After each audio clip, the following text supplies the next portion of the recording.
KPBS On Demand is supported by UC San Diego's Art Power, presenting cellist Joshua Roman, performing from his album Immunity, alongside music by J.S. Bach and more, Sunday, June 22nd at UC San Diego's Epstein Family Amphitheater. Reserve your tickets at artpower.ucsd.edu.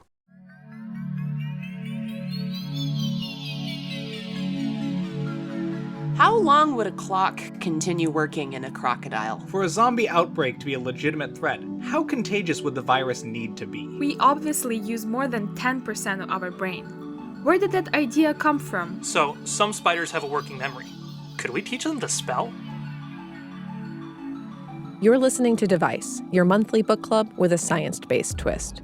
In each episode, we discuss a story that uses a natural phenomenon to drive the action of the plot and dissect it for scientific accuracy. I am your host, Emily T. Griffiths, and in this episode, we are going to be diving into the novel behind the great thriller, Jaws by Peter Benchley. At its heart, Jaws is a story about a massive shark that moved unexpectedly into waters off a little coastal town called Amity. That simple idea has struck fear into beachgoers for more than 40 years. The novel Jaws was a best-selling summer read. Its success surprised even Benchley himself. I didn't think anyone would want to read a story about a fish. But oh, how we did. We're going to talk about that fish and how Jaws tapped into something which enabled us to villainize an endangered species. KPBS On Demand is supported by UC San Diego's Art Power, presenting cellist Joshua Roman, performing from his album Immunity, alongside music by J.S. Bach and more, Sunday, June 22nd at UC San Diego's Epstein Family Amphitheater. Reserve your tickets at artpower.ucsd.edu. Welcome back. You're listening to Device, and we're discussing Jaws by Peter Benchley. In this series, we're generally going to avoid talking about films. But in the case of Jaws, we're not simply talking about a film adaptation. We're talking about the first blockbuster that changed how cinema spoke to an audience. It's still considered one of the best American films ever made. There are some major differences between the novel and the film. Chief Brody is a local and has a stressed marriage. Quint barely shows up until the last third of the book and doesn't help pass the time with well-told war stories. There's an entire subplot about the mayor's relationship with the mafia, which is the real reason he doesn't want to close the beaches. But I think the biggest difference is with Hooper. In the novel, Hooper is an obnoxious egomaniac rather than a lovable goof. I don't have to take this abuse much longer. But he's also, as the marine biologist, the device both Benchley and the film used to give us shark facts. And Benchley's Hooper was a better scientist. Sharks, they have everything a scientist dreams of. They're beautiful. God, how beautiful they are. They're like an impossibly perfect piece of machinery. They're as graceful as any bird, and they're as mysterious as any animal on Earth. And no one knows for sure exactly how long they'll live or what impulses, except for hunger, they respond to. The first scene of the novel is as memorable and thrilling as the start of the film. Young Chrissy Watkins is skinny dipping at night. But the story starts from the perspective of the fish. The great fish moved silently through the water, propelled by short sweeps of its crescent tail. The mouth was open just enough to permit a rush of water over the gills. There was little other motion. An occasional correction of the apparently aimless course by the slight raising or lowering of a pectoral fin as a bird changes direction by dipping one wing and lifting the other. The eyes were senseless in the black, and the other senses transmitted nothing extraordinary to the small, primitive brain. It only survived by moving. He shows us the fish underwater while we, the reader, know that Chrissy Watkins is at the surface, and it's only a matter of time before they become part of the same story. 100 yards offshore, the fish sensed a change in the sea's rhythm. It did not see the woman, nor yet did it smell her. Running within the length of its body were a series of thin canals filled with mucus and dotted with nerve endings. And these nerves detected vibrations and signaled to the brain. The fish turned to shore.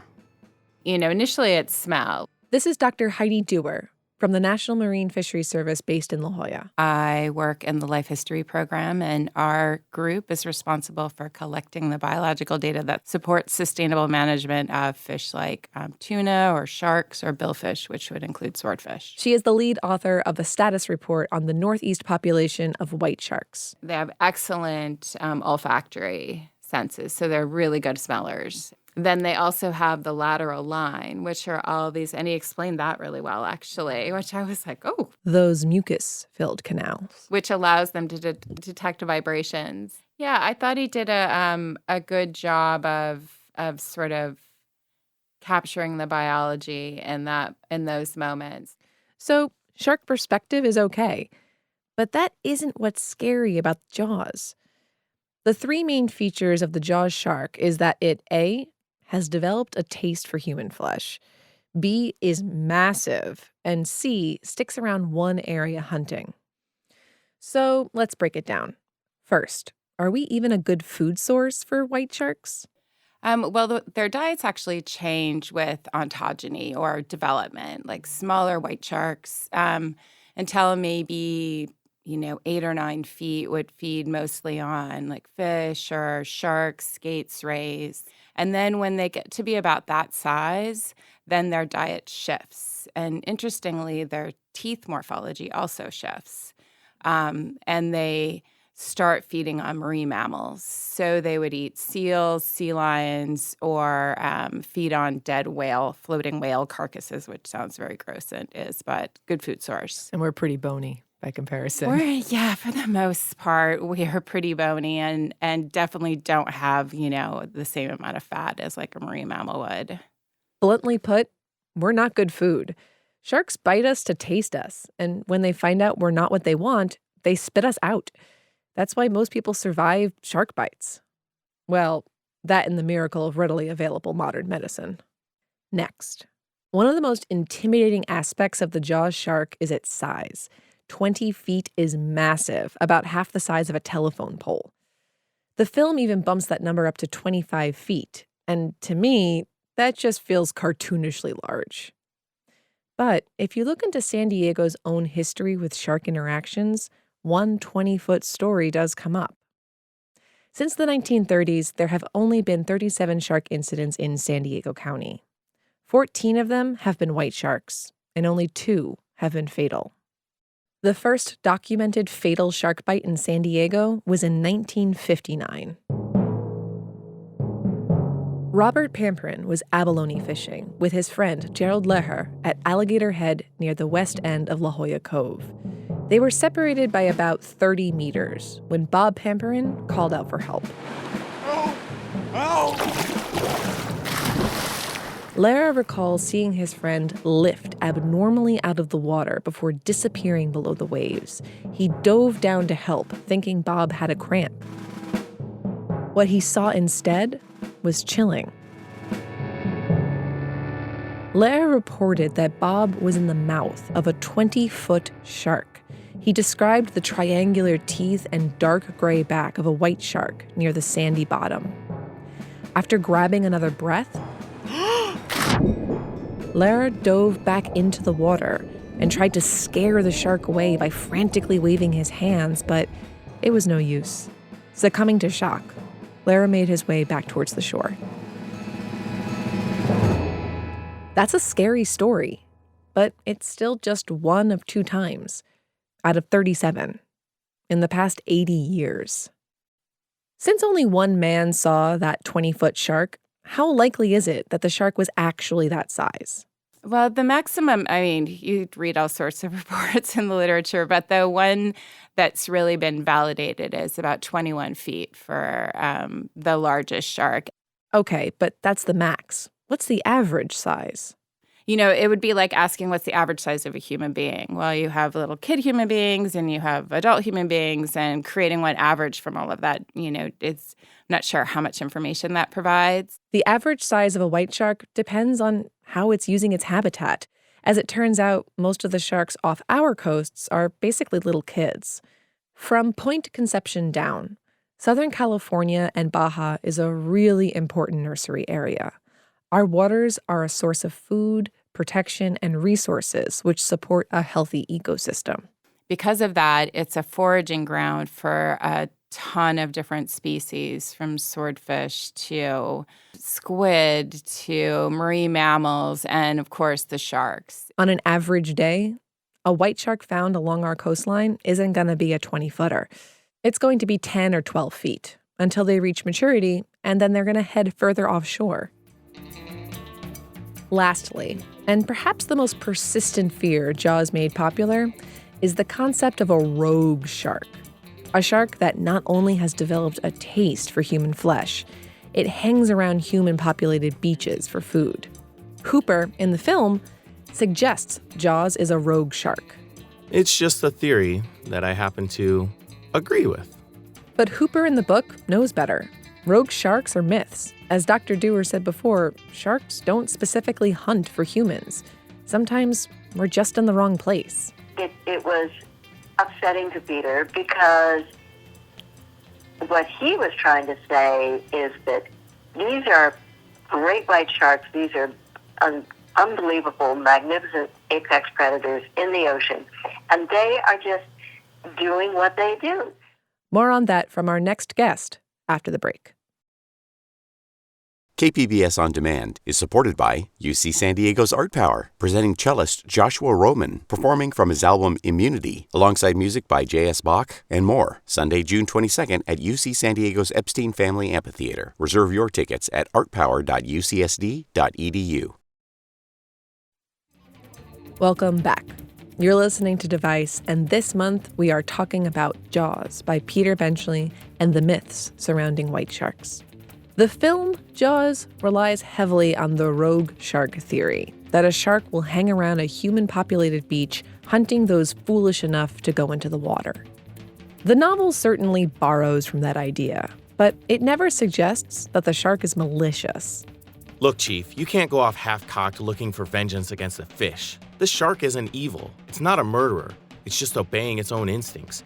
Trying to get retribution against a fish is just crazy.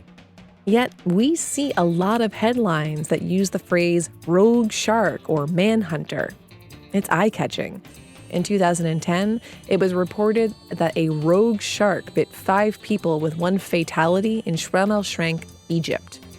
But the articles describe how a livestock ship was tossing sheep overboard as they perished, crossing the Red Sea. Multiple sharks followed the discarded carcasses to shore, looking for more free food. In every situation of multiple shark bites in one area, if you keep reading, you'll find it couldn't be just one rogue shark. When Peter was researching Jaws, he read everything he could get his hands on about the quote, rogue shark phenomenon. Unfortunately, Peter Benchley died in 2006. Emily, thank you very much for asking me to do this podcast. This is Wendy Benchley, Peter's wife. Yeah, I'm really delighted to be talking with you. And based in Washington, D.C., Wendy is a powerhouse for shark conservation and actively engaging with the marine policy community. She speaks with people around the world addressing shark myths, like rogue sharks. Because it had been debunked by really good scientists. Benchley himself told the Daily Express, "Knowing what I know now, I could never write that book today. Sharks don't target human beings, and they certainly don't hold grudges." Benchley is unique in this. There aren't a lot of authors that would openly regret their claim to fame. But he saw how the public feared and misunderstood sharks. Furthermore, he saw how that fear was hurting shark populations. Sharks, in general, aren't doing so good. So he tried to flip the script. He went on to write 2 books about how shark conservation matters. He and Wendy started doing appearances, and Wendy continues that work. I've been a lucky soul all my life because I've been involved in many nonprofit groups, the Environmental Defense Fund and Wild Aid and Ocean Conservancy and others that have done a lot of ocean work. So what's the greatest threat shark populations are facing today? Oh, I think it's certainly the shark finning that goes on for shark fin soup. And that has been just devastating to the shark population. Shark fin soup is a delicacy in many Asian countries, but mostly China. It costs upwards of $150 per bowl. It is made by cooking a dried shark fin, which is mostly cartilage, in broth. Apparently, it has a nice texture. It's a status symbol and thought to have medicinal benefits.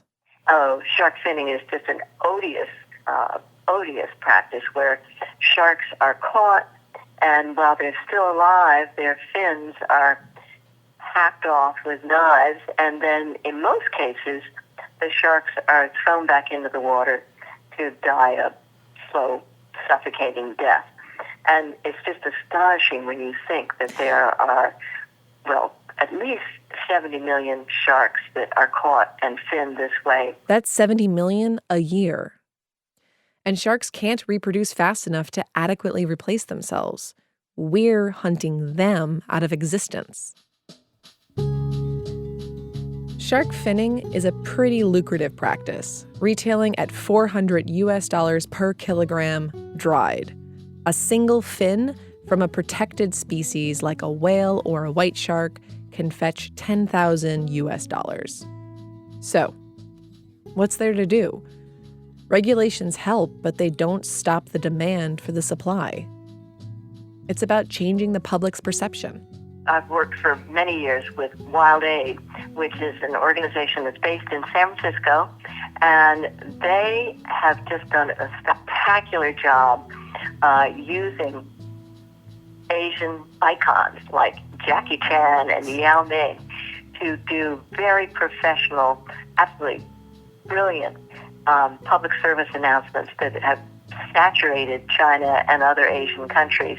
So this campaign has been very successful, and the demand for shark fin soup has gone down in China by 80% since 2014. So the hope is that there will be less sharks caught and killed this way as the years go along. Public awareness is key to solving a lot of conservation issues. Outside of shark fin soup, shark liver oil and cartilage are sold as health supplements. You know, medicinal benefits. Manufacturers claim that sharks don't get cancer and that by ingesting shark supplements, you can reduce your risk of cancer or even treat cancer while boosting your immune system. And the fact is, sharks are very good healers. And they do have extraordinarily strong immune systems. But this is on a molecular level. And by just ingesting shark oil, you're not going to get that kind of benefit from the shark oil. Or any shark product. There is absolutely no reproducible medical evidence that shark products help with any ailment. Period. That so many supplements are promoted by companies, and there's been no testing at all, and certainly that's the case with shark oil. So I hope people just will not fall for this by nothing to do with shark cartilage or shark oil, and certainly, please, please, please, don't have shark fin soup. Different protections and regulations came into effect in the 90s when shark populations hit a record low, and shark finning has been banned in the U.S. since 2000. The protections have made North America one of the last shark refuges, and it's worth highlighting that U.S. fisheries are getting better at being sustainable, especially on the West Coast. There are better protections on gear to prevent bycatch. Current longline fisheries, like the current longlines are not your grandfather's longlines. Dr. Dewar, again. They've made a tremendous amount of advancements, and there's more work that needs to be done. And that's our responsibility, is to try to balance utilizing a resource, but doing it sustainably. Like in San Diego, our whole fishing community's been revitalized by like the dockside market and the direct marketing from the boats straight to consumers, and the chefs are totally into it. And, so we can do it. It's challenging. But I think that, in the end, if we do it sustainably, that's the end goal. There are still some management challenges with white sharks and open ocean fishing gear. But Some shark populations are starting to grow again. That's encouraging. It means we're doing something right. When writing this episode, everyone I mentioned it to had a story about how scared they were when they first saw Jaws, how they wouldn't swim in lakes or swimming pools, how it ruined a family vacation, or how it inspired them to learn more about marine biology. Because of this book, we have a cultural connection to white sharks. It's why we call them great. What makes Jaws such a timeless thriller is how close it sits to the truth. Today, we are bombarded by silly parodies like Sharknado and any one of numerous takes on how Megalodon, a more than twice as large prehistoric ancestor to the great white, may still be lurking in the deep ocean. Speaking of prehistoric creature features, where's the Placoderm movie, huh? We know these movies are silly, though. That's part of the fun. Jaws is scary because it's based in the almost true. Sharks can be 20 feet long, even if it's unlikely to see one that size near the shore. And sometimes, they do bite people. It doesn't matter that you're far more likely to be bitten by a shark and left alone to survive, or really not to be bitten at all. There's still that fear, and that fear creates prejudice. Benchley knew that fear existed. After Chrissy Watkins is found, Chief Brody is talking to newspaper editor Harry Meadows, who has a much more influential role in the novel than the film. Meadows, concerned about tourism, says, "If I run a story saying that a young woman was bitten in two by a monster shark off Amity, there won't be another house rented in this town. Sharks are like axe murders, Martin. People react to them with the guts. There's something crazy and evil and uncontrollable about them." Or at least, that's the perception sharks just can't seem to shake. So what can we do about it? Well, we can change how we talk about sharks. I think that newspapers and magazines and people who talk about sharks should talk about a shark bite, not a shark attack. In so many cases, when a shark bites a human, it is just that, a bite, he goes away and does not come back. Changing the language that we use to talk about sharks matters. Shark attack has a negative connotation. If you're being attacked, then you need to be on the defensive. Shark bite better describes what's really going on. And do remember that if there are more shark bites nowadays, that there are so many more millions of people in the ocean swimming. When you think about it, 100 years ago or 150 years ago, swimming was just not what it is now. Yeah. So now we have millions of people in the ocean, enjoying the ocean as they could and should, but we do have to have respect. The risk of being bitten is still far, really, really, really small. But at the same time, there is a risk. And one of the most amazing things about living here is that you can walk down to the beach and dip your feet in wilderness. That is wilderness, and that's amazing to be able to wade into wilderness at our doorstep. But wilderness comes with wild animals, and sharks are wild animals. So let's follow Benchley's example and help keep them there.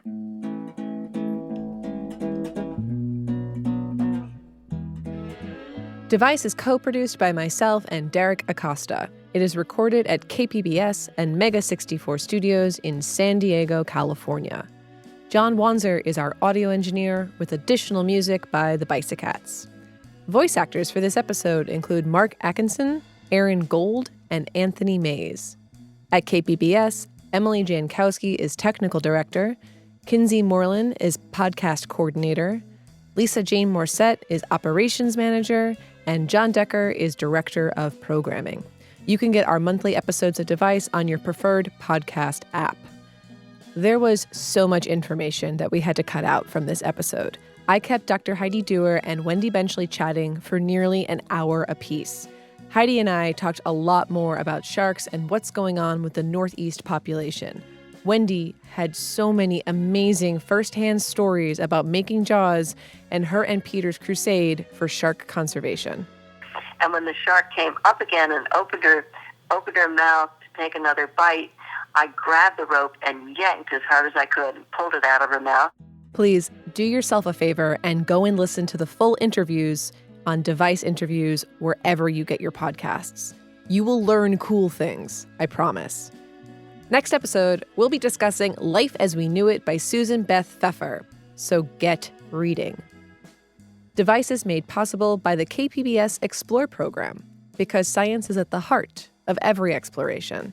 And the best stories take us somewhere worth going. Thanks for listening.